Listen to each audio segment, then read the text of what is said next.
Hello সবাই, কেমন আছেন? নিশ্চয়ই সবাই ভালো আছেন। তো আজকে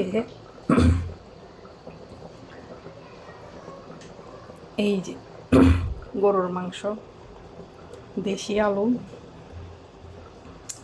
একটু খিচুড়ি মাখা মাখা করে গরুর মাংস দিয়ে রান্না করলাম। খিচুড়ি রান্না করছি মাখা মাখা, এবং স্মেল আর টেস্টটা হয়েছে একদম ওরসের বিরিয়ানির মতো। আর এটা কিন্তু নর্মাল বাসার চাল দিয়ে করা, মানে এটা বোঝার উপায় নেই যে এটা পোলাওর চাল না। মানে এত সুন্দর হয়েছে কালারটা।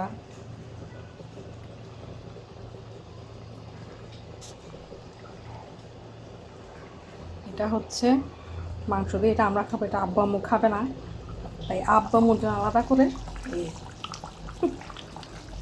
আলু দিয়ে গরুর মাংস ঝোল। ভাই দুইটা টেস্টি, এত মজা হয়েছে যেহেতু আমি একটু টেস্ট করে দেখি, কারণ কম বেশি হলে এটা আবার ঠিক করতে হয়। তো যাই হোক, আজকে যেহেতু প্রচুর বৃষ্টি, এই জিনিসটা ট্রাই করলাম। কালারও সুন্দর আসে, টেস্টও ভালো হয়েছে। রাখি তাহলে, খোদা হাফেজ।